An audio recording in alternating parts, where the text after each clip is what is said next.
વંદે માતરમ વિદ્યાર્થી મિત્રો, આગળના બધી જ થિયરી તમે કમ્પ્લીટ કરી છે બરાબર, એવું માનીએ તો તમારું 11 સાયન્સની અંદર સ્વાગત છે. 11 સાયન્સ સબ્જેક્ટ ફિઝિક્સ, અને તમે હાલ ચેપ્ટર નંબર 6 કાર્ય, ઉર્જા અને પાવર ભણી રહ્યા છો. કાર્ય, ઉર્જા અને પાવર, 3 સરસ મજાના પદ છે. એમાં કાર્ય વિશે માહિતી મેળવી. હવે બીજી એક વાત કરીએ. સરસ સવાલ. કાર્યના એમકેએસ અને સીજીએસ એકમો જણાવી તેની વ્યાખ્યાઓ આપો અને પારિમાણિક સૂત્ર લખો. સીજીએસ અને એમકેએસ ઓલરેડી આપણે જાણીએ છીએ. કાર્યનો એમકેએસ એકમ બરાબર, તો એના સૂત્ર પરથી યાદ રાખી શકાય. W બરાબર F ડોટ ડી, એટલે એ કેમ થશે? Newton metre. જો તમે ન્યૂટનની કિંમત બનાવવાનું માંગો તો પ્રવેગ મૂકવો પડે, એટલે કે દળ ગુણ્યા, એટલે એનો એકમ થશે કેજી મીટર પ્રતિ સેકન્ડ સ્ક્વેર, અને પાછું આવશે તમારું મીટર, એટલે એવું થઈ જાય મીટર સ્ક્વેર. એટલે આપણે એકમ લખી શકીએ કેજી મીટર સ્ક્વેર પ્રતિ સેકન્ડ, એટલે કિલોમીટર સ્ક્વેર સેકન્ડ સ્ક્વેર થઈ ગયું ને. અને એનો બીજો એકમ થાય જૂલ. ન્યૂટન મીટરને બીજી તરીકે ઓળખાય જૂલ, બરાબર. જૂલ એટલે શું? તો કે 1 ન્યૂટન બળની અસર હેઠળ બળની દિશામાં પદાર્થ 1 મીટરનું સ્થાનાંતર કરે. જો તમારી પાસે કોઈ દડો છે અહીંયા, જો એના પર 1 ન્યૂટન બળ લગાવવામાં આવે, F બરાબર 1 ન્યૂટન બળ લગાવવામાં આવે, અને જો એ 1 મીટર જેટલું સ્થાનાંતર કરે, 1 મીટર જેટલું સ્થાનાંતર કરીને અહીંયા વહી આવે, તો થયેલું કાર્ય 1 જૂલ કહેવાય. શું કહેવાય? 1 જૂલ. એટલે 1 જૂલ ઇઝ ઇક્વલ ટુ કહી શકો તમે, 1 જૂલ ઇઝ ઇક્વલ ટુ કહી શકો 1 ન્યૂટન મીટર, અને 1 ન્યૂટન મીટર બરાબર મીટર પણ કહી શકો, અથવા તો આવું પણ કહી શકો, is equal to kg metre square પ્રતિ સેકન્ડ. સીજીએસ એકમ ગ્રામમાં ફેરવી નાખો, સેન્ટીમીટરમાં ફેરવી નાખો, ગ્રામ, અને એનો એકમ છે અર્ગ, નાનો એકમ અર્ગ, બરાબર. અર્ગની અંદર બળની જગ્યાએ, ન્યૂટનની જગ્યાએ ડાઇન વપરાશે. ડાઇનની બળ અસર હેઠળ 1 સેન્ટીમીટર જેટલું પદાર્થ સ્થાનાંતર કરે તો 1 અર્ગ જેટલી ઉર્જા બળી હોય કે વપરાયેલી હોય. એટલે કે જૂલ બરાબર ન્યૂટન પ્રતિ સેકન્ડ, કાર્યનો એકમ, એનું પારિમાણિક સૂત્ર. અને 1 ન્યૂટન બરાબર 10 ની 5 માઇનસ 5 છે, અને 5 છે ને ડાઇન, તો 1 જૂલ બરાબર પણ આ સંબંધ યાદ રાખવો જોઈએ. 1 જૂલ બરાબર 10 ની 7 અર્ગ. અર્ગ એટલે કીધું આપણે બળની દિશામાં સ્થાનાંતર 1 સેન્ટીમીટર થઈ જાય, 1 સેન્ટીમીટર બરાબર, અને 1 ડાઇન બળ લાગી. હવે જો નીચે કેટલાક જૂલના ઉર્જા વૈકલ્પિક ઉર્જા આપેલા છે, તેને પણ યાદ રાખવા જોઈએ. 1 અર્ગ બરાબર 10 ની માઇનસ 1 ઇલેક્ટ્રોવોલ્ટ, 1 ઇલેક્ટ્રોવોલ્ટ, તો 1.6 ગુણ્યા 10 ની માઇનસ 19, જે ઓલરેડી વીજભારનો એક calorie, calorie is equal two 4.18, અથવા તો કહેવાય જૂલ બરાબર. કિલો વોટ્સ અવર WH, તો તમને ખબર છે 3.6 ગુણ્યા 10 ની 6 જૂલ વાલે, ખબર ને, 10 કલાકમાં હોવર્ડનો એક બલ્બ 10 કલાક બળે, એવી રીતે એમ. ચલો, આ થઈ પ્રારંભિક માહિતી, બરાબર. હવે આનાથી પણ આગળ વધીએ આપણે. 17મો સવાલ છે, બરાબર.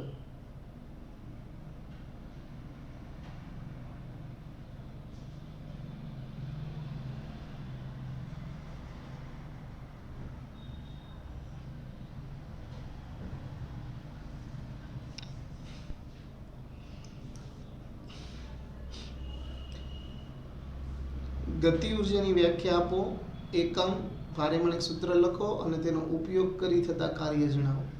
પદાર્થમાં ગતિના કારણે રહેલી કાર્ય કરવાની ક્ષમતાને શું કહેવાય? ગતિ ઉર્જા. અને એની ફોર્મ્યુલા ઓલરેડી તમે જાણો છો, કાઇનેટિક એનર્જી. કાઇનેટિક એનર્જી એટલે કે બરાબર 1/mv², રાઈટ. આ બધી વસ્તુ તમારે ધ્યાન રાખવી. પદાર્થની ગતિના કારણે તેમાં રહેલી કાર્ય કરવાની ક્ષમતાને ગતિ ઉર્જા કહે છે.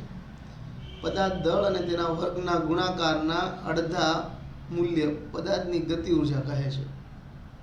બરાબર. બીજી વ્યાખ્યા એવી પણ થાય તો કે 1/2 mv² અડધું. જો દળ, પદાર્થનું દળ વેગના વર્ગનો ગુણાકારના અડધા મૂલ્યને, ગતિનો એકમ ઉર્જા છે, સીજીએસ એકમ જૂલ છે, પારિમાણિક સૂત્ર કાર્યનું જે પારિમાણિક સૂત્ર હોય એ જ આનું પારિમાણિક સૂત્ર થાય એટલે m1L2T-2. નિશ્ચિત દળવાળા પદાર્થમાં જ્યારે વધારે ઝડપથી ગતિ કરતા હોય તો ગતિ ઉર્જા વધારે હોય. જો ઓછી ઝડપ હોય v ઓછો તો એનો k પણ ઓછો. જો v વધારે તો એનો k પણ વધારે. બધાને ખબર પડે. ગતિ અદિશ રાશિ છે કાર્યની જેમ. પદાર્થની ગતિ ઉર્જા તેની ગતિ દ્વારા પદાર્થ વડે થઈ શકતા કાર્યનું મૂલ્ય દર્શાવે છે. હા, કોઈ પણ વસ્તુ કેટલું, એનો મતલબ એ કેટલું કામ કર્યું, માનો કે મેં ઝડપથી કામ કર્યું એનું કાર્ય બતાવે. ઝડપથી વહેતા પ્રવાહની ગતિ ઉર્જાનો ઉપયોગ કરી અનાજ દળવાની ઘંટી વડે અનાજ દળી શકાય. બરોબર. ટર્બાઇન ચલાવીને ઇલેક્ટ્રિસિટી, આ બધા મુદ્દા તમારા માટે બહુ નાના છે. પવનની ગતિ ઉર્જાનો ઉપયોગ કરી સઢવાળા વાહન ચલાવી શકાય. પવનચક્કીની મદદથી વિદ્યુત ઉત્પન્ન કરી શકાય. આ એના ઉપયોગો થયા. બીજા પણ તમને આવડતા એ લખી શકો. બરાબર.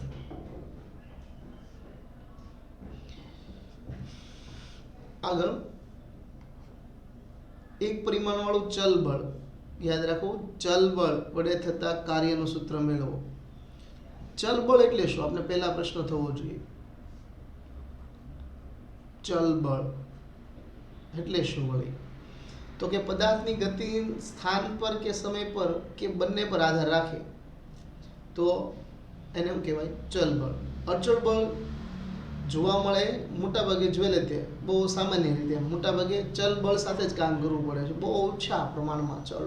બરાબર. અચળ બળ પેલું બળ પદાર્થની ગતિના સ્થાન, સમય કે બંને પર આધાર રાખતું ન હોય. જે બળ પદાર્થની, જો ધ્યાન રાખવાનું, જે બળ પદાર્થની ગતિ સ્થાન, સમય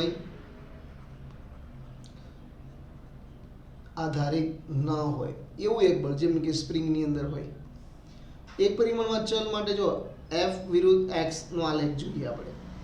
જો અહીંયા xi અહીંયા પ્રારંભિક છે, પ્રારંભિક, અંતિમ અને બરાબર. જો બેનો કાર્ય છે ને, કાર્ય w બરાબર f ડોટ ડેલ્ટા x એ લંબાઈ ગુણ્યા પહોળાઈ છે એટલે એને કહેવાય ક્ષેત્રફળ ડેલ્ટા a. બરાબર.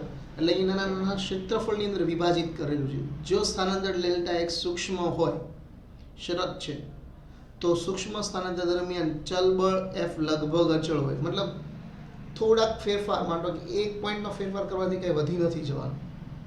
એટલે અહીં નાના નાના ટુકડામાં એને વિભાજિત કરી દીધું. જો દેખાય છે? બરાબર. અનુક્રમે આવતા લંબચોરસ ક્ષેત્રફળનો સરવાળો કુલ કાર્ય જ મળે છે. એટલે કે જેમ નાના નાના ટુકડા લેતા જાઓ, xi ડેલ્ટા x સ્થાનાંતર કરતા જાઓ તો તમને શું મળે છે? કાર્ય. પ્રારંભિક i થી અંતિમ સુધી સંકલન સ્થાનાંતરના મૂલ્ય શૂન્યની નજીકના ક્રમમાં લેવામાં આવે એટલે સરવાળાની પદની સંખ્યા અનંત બને છે. બહુ નાના લેવામાં આવે એટલા બધા હોય, તમે એકદમ નાના લ્યો તો પદોની સંખ્યા ઇન્ફિનિટી બની જાય. બરાબર.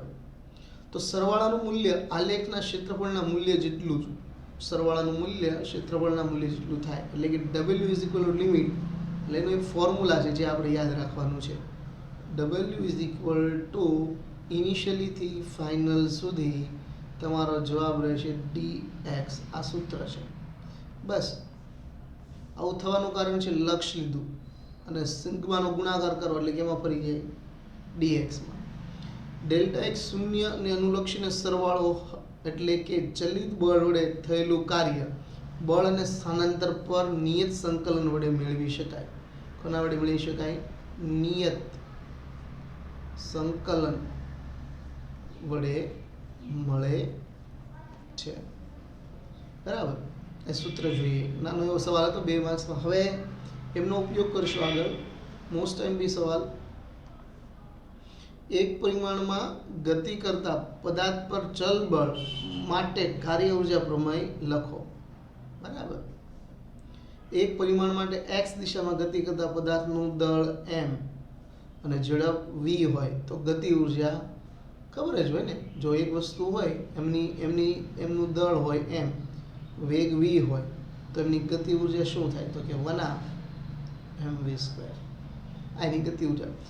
તો બંને બાજુએ સમયની સાપેક્ષે એટલે કે ટીની સાપેક્ષે વિકલન કરતા તો dk/dt is equal two d/dt. કેની કિંમત 1/2mv².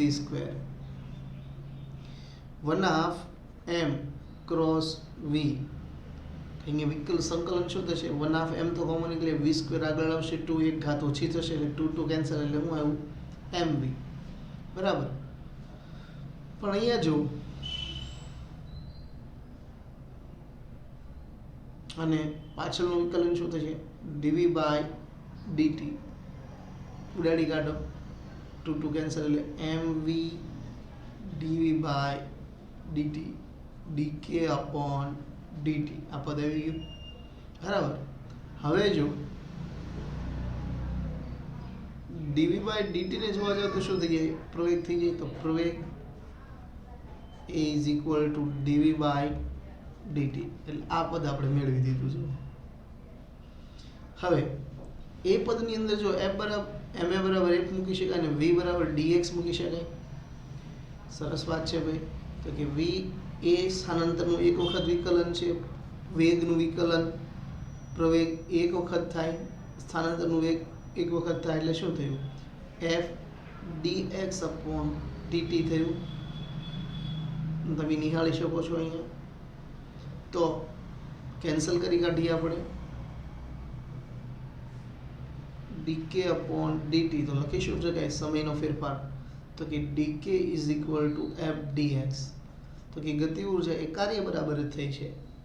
એ તો આપણે મેળવી ગયા. ગતિ ઉર્જાનો ફેરફાર એ કરેલા કાર્યના મૂલ્યના સમપ્રમાણમાં હોય છે. બંને બાજુએ અંતિમથી ફાઇનલ સુધી સંકલન લેતા તો સંકલનની સીમા મૂકવાનો પ્રયત્ન કરીએ આપણે અહીંયા. બરાબર. તો શું થશે અહીંયા? તો કે ગતિ ઉર્જા માટે k વપરાય, સ્થાનાંતર માટે i એટલે કે x મૂકો. kf - ki is equal two f અંતિમ માઇનસ પ્રારંભિક. એટલે ફોર્મ્યુલા આવી ગઈ. તો આ જે ફોર્મ્યુલા છે એ ખાસ આપણા માટે જરૂરી છે. આ પણ જે ચલિત બળ વડે કાર્ય ઉર્જાનો પ્રમેય બતાવે છે. બરાબર. કયો પ્રમેય બતાવે છે? કાર્ય ઉર્જાનો પ્રમેય. કેટલો બતાવે છે? તો કે f delta x is equal two ગતિ ઉર્જાનો ફેરફાર. કાર્ય ઉર્જા પ્રમેય એ ન્યૂટનના બીજા નિયમની બધી માહિતી આપતું નથી. કાર્ય ઉર્જા પ્રમેય ન્યૂટનના ગતિ બીજા નિયમનું સંકલિત સ્વરૂપ છે. કાર્ય ઉર્જા પ્રમેય ચોક્કસ સમયગાળામાં સંકલન કરવામાં આવે તો ન્યૂટનના ગતિના બીજા નિયમમાં દરેક સમયની ઘટનાનું સંકલન થતું હોવાથી માહિતી સ્પષ્ટ મળતી નથી. દરેક વસ્તુ ના મળે. બીજો નિયમ સદિશ રૂપે છે જ્યારે કાર્ય ઉર્જા પ્રમેય અદિશ રૂપે છે. એટલા એનો ડિફરન્ટ છે. તો અદિશ જ કહેવા છે ને. કાર્ય અદિશ રાશિ છે જ્યારે બીજો નિયમ તો સદિશ છે. તો થોડી વાર જોઈ લો ફટાફટ. કંઈ એવું ન સમજાણું હોય થિયરીની તારવણી જોશે.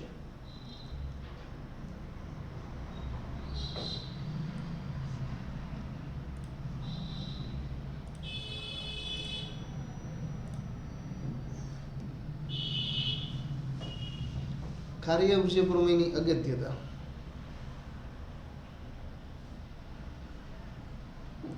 જો પદાર્થની ગતિ ઉર્જાનો ફેરફાર ડેલ્ટા કે શૂન્ય હોય તો પદાર્થમાં થયેલું કાર્ય પણ શૂન્ય હોય અને ગતિ ઉર્જા અચળ રહે તેથી ઝડપ પણ કેવી રહે? અચળ. તો બધાને જ ખબર છે ભાઈ.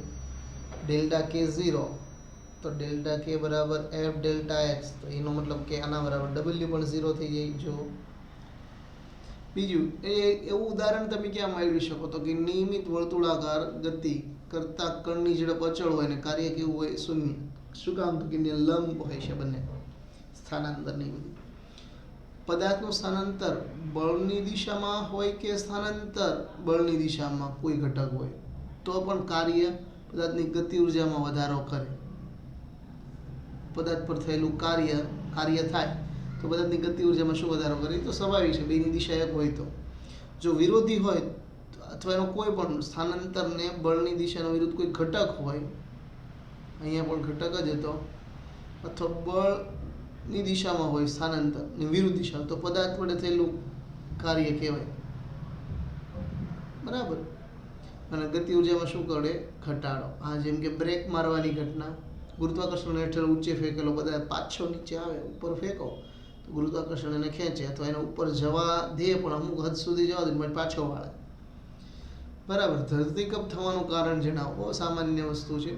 પૃથ્વીને બધી એક ધારી નિયમિત નથી ને, સતત નથી, મતલબ અસતત છે. અમુક સ્થળે ભંગાણવાળી તિરાડો એટલે ફોલ્ટ લાઈન કહેવાય.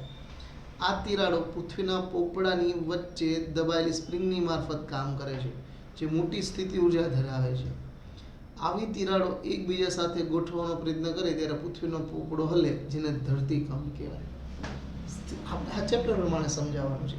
જેવી રીતે કોઈ સ્પ્રિંગને તમે આમ દબાવી રાખી હોય, જ્યારે એના પરથી બીજો કોઈ પોપડો હટે એટલે આ સ્પ્રિંગ હલે, એટલે ઉપરનું જે જમીન હોય બધું હલે. બરાબર. સ્થિતિ ઉર્જા. હવે ગતિ ઉર્જા લઈ લીધી, હવે સ્થિતિ ઉર્જા એટલે કે ગુરુત્વીય સ્થિતિ ઉર્જા.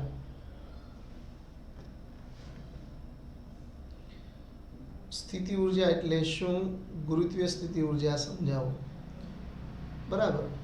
પોટેન્શિયલનો અર્થ કાર્ય કરવાની ક્ષમતા કે શક્યતા છે. તો સ્થિતિ ઉર્જાની જો વ્યાખ્યા જોવાનું મન થાય તો પદાર્થની સંરચના કારણે જે ઉર્જા સંગ્રહ પામે એને એની સ્થિતિ ઉર્જા કહેવાય. સામાન્ય કોઈ પદાર્થની સ્થિતિ અથવા ગોઠવણીના કારણે કાર્ય કરવાની જે ક્ષમતા ધરાવે છે તેને શું કહેવાય? સ્થિતિ ઉર્જા કહેવાય.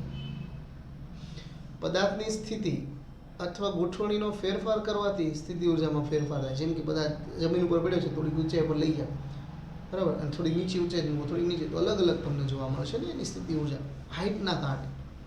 તો એની સંરચનામાં આપણે ફેરફાર કર્યો હતો. ધારો કે પૃથ્વી પર m દળનો દડો પડેલો છે, ત્યારે એનું mg જેટલું ગુરુત્વાકર્ષણ બળ અધો દિશામાં લાગે. જો આ દડાને એ જ ઊંચાઈ સુધી લઈ જવામાં આવે તો mg જેટલું બાહ્ય બળ ઉધ્વ દિશામાં લગાડ્યું પડે. સ્વાભાવિક જ છે ને. આ દડો પડ્યો છે અહીંયા, બરાબર, તો એ પૃથ્વી માટે તો શું છે? ખેંચે છે ને. તો પણ જો તમારે આને ઊંચાઈ સુધી લઈ જવો છે, એ જ ઊંચાઈ સુધી, તો આમાં અત્યારે અધો દિશામાં કયું બળ લાગે છે? mg. તો એટલું જ બળ આપણે અધો દિશામાં એટલે કે નીચે તરફ, અધો દિશામાં એટલે નીચે તરફ, તો આપણે એને ક્યાં લઈ જવું પડે? ઉપર તરફ લઈ જવું પડે ને. એટલે આપણે કાર્યની જે ફોર્મ્યુલા છે એ જોઈએ આજે એનો પ્રયત્ન કરીએ તો શું થાય? W બરાબર FD cos θ. જ્યાં D શું છે? તો કે H. બાહ્ય બળ અને સ્થાનાંતર બંને ઉધ્વ દિશામાં છે, એટલે કે પદાર્થને તમે જ્યારે ઉંચકી જાઓ છો ત્યારે બળ F થી ઉપર ખેંચો છો ત્યારે સ્થાનાંતર પણ તમારું ઉપર તરફ થાય છે.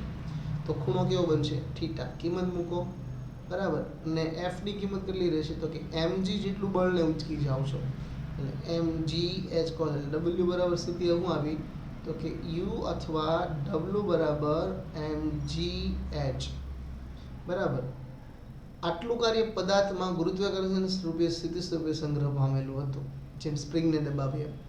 જો બળ વડે થતું કાર્ય જોવા જાય તો માઇનસમાં આવશે, બળ વડે, બરાબર, ગુરુત્વાકર્ષણ વિરોધી થઈ જશે. ગુરુત્વાકર્ષણના કારણે જો ગુરુત્વાકર્ષણ બળ વડે થતા કાર્ય ઋણ મૂલ્ય જેટલું હોય છે, કે એની વિરુદ્ધ કામ કરો છો ને. પૃથ્વીને નીચે ખેંચી રાખો, લઈ જાઓ છો તમે ઉપર, બરાબર, એને સ્થિતિ ઉર્જા V કહેવાય. ગુરુત્વીય સ્થિતિ ઉર્જા mg h પણ કહી શકો, u પણ કહી શકો. જો તમે એનું વિકલન, બરાબર, h ની સાપેક્ષે કરો તમને માત્ર mg મળશે, એટલે કે બળ જ મળે. આ ગુરુત્વાકર્ષણ બળ છે તો એ અધો દિશામાં છે, તેથી નીચે તરફ છે એટલે ઋણ, એટલે માઇનસ f, એટલે કે delta u upon delta h is equal two minus f લખો, અથવા u ની જગ્યાએ v પણ ચાલે. બરાબર, અહીં v ની સંબોધન. જો હવે બીજી વાત સમજીએ, બીજા ઉદાહરણ કરો. આ ગુરુત્વાકર્ષણના આધારે સમજ્યું. હવે માનો કે દડો મુક્ત પતન કરવામાં આવે અને વધતી જતી ઝડપથી નીચે આવે તો જમીનને સ્પર્શે એ ક્ષણે જમીનને સ્પર્શે એ સમયે તો આપણને ખબર છે મુક્ત જ્યારે ગતિ કરતો હોય ત્યારે પછી આપણી પાસે આ સૂત્ર એક રહ્યું છે, બરાબર. અથવા તો અહીંયા યુ લીધો છે ને અહીંયા એચ લીધો. જો મુક્ત પતન એટલે પ્રારંભિક 0, બંને બાજુ ગુણો તો તમને જવાબ મળી જશે. જો આ 0 તો v² બરાબર 2gh, 1/mv² is equal two 1/m ગુણ્યા 2gh, એટલે 2 2 કેન્સલ. એટલે જો ગતિ ઉર્જા બરાબર સ્થિતિ ઉર્જા આવી ગઈ. તો જેટલી ગુરુત્વીય સ્થિતિ ઉર્જા હશે એટલી જ ગતિ ઉર્જામાં રૂપાંતર પામશે. ગુરુત્વીય સ્થિતિ આમાં ને ગતિ ઉર્જા આમાં. સ્પ્રિંગને જેટલી દબાવો એટલી જ ઉલ્લે. તો એનું પારિમાણિક સૂત્ર પણ કેવું છે, એનો એકમ પણ જૂલ છે. પારિમાણિક સૂત્ર કાર્ય જેવું m1L2T-2 પાસું, બરાબર. સંરક્ષી બળ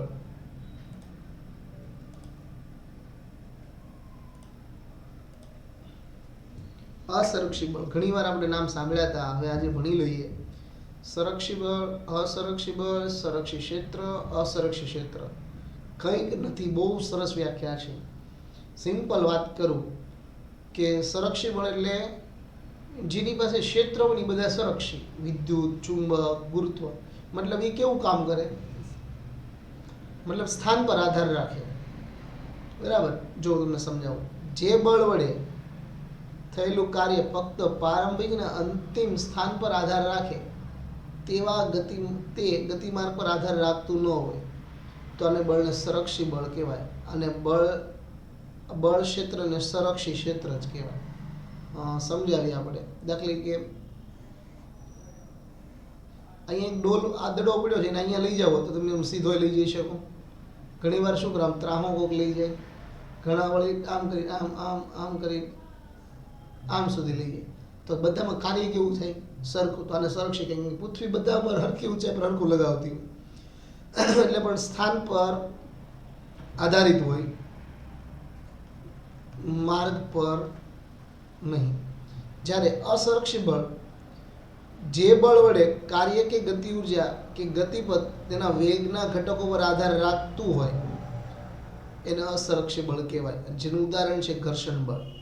આ બળ ક્ષેત્રને અસંરક્ષી બળ ક્ષેત્ર કહેવાય. પદાર્થ પર કેવું કાર્ય થશે, ક્યાં થશે, લીસી સપાટી, ખરબચડી સપાટી પર, એના પર ડિપેન્ડ કરે, બરાબર.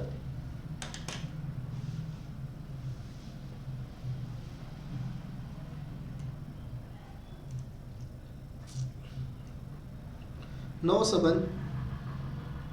સંરક્ષી બળો માટે સ્થિતિ ઉર્જા અને બળનો સંબંધ મેળવો, જે હમણાં મેળવ્યો હતો, બરાબર. તો આપણે ખબર છે કે જો કોઈ પદાર્થ પર સંરક્ષી બળ લાગતું હોય, બરાબર, સંરક્ષી બળ F લાગે તો સૂક્ષ્મ સ્તરના ડેલ્ટા x થયેલું કાર્ય બળ વડે થયેલું કાર્ય ધ્યાન આપવાનું. અને કાર્ય ઉર્જા પ્રમાણે આટલી માહિતી મારી પાસે. થયેલું કાર્ય F ડોટ ડેલ્ટા x, કાર્ય ઉર્જા પ્રમાણે ડેલ્ટા k, બરાબર. તો ડેલ્ટા k બરાબર તમે લખી શકો ને આવું, ડેલ્ટા k સમીકરણ નંબર 1 સમીકરણ નંબર 2 પરથી લખી શકો F ડેલ્ટા x.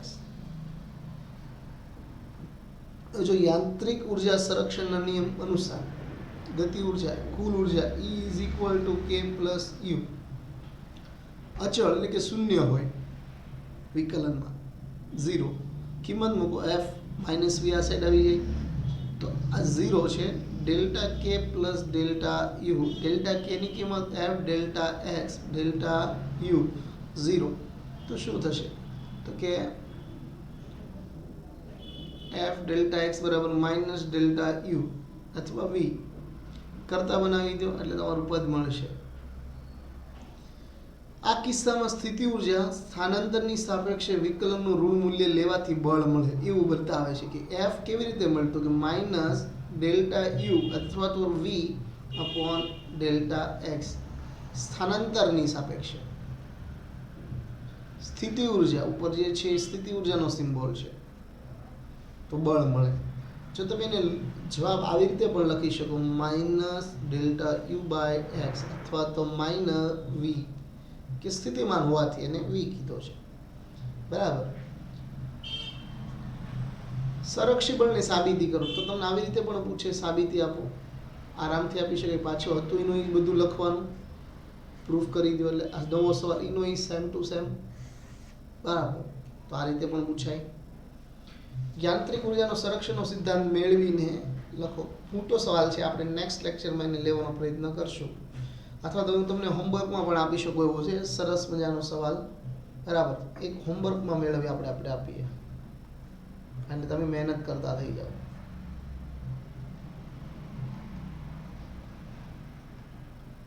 આ સવાલ માટે. બરાબર. કંઈ નથી, સિદ્ધાંત છે, કેવી રીતે વપરાણો હોય તમને ખબર હોવી જોઈએ. ગતિ ઉર્જા અને સ્થિતિ ઉર્જાનો સરવાળો શૂન્ય છે. એનો મતલબ કે ગતિ ઉર્જા સ્થિતિ ઉર્જાનો સરવાળો અચળ જ રહે છે. બરાબર. આ પ્રૂફ કરવાનું છે, નાના ધોરણથી કરતા આવ્યા છો. બરાબર.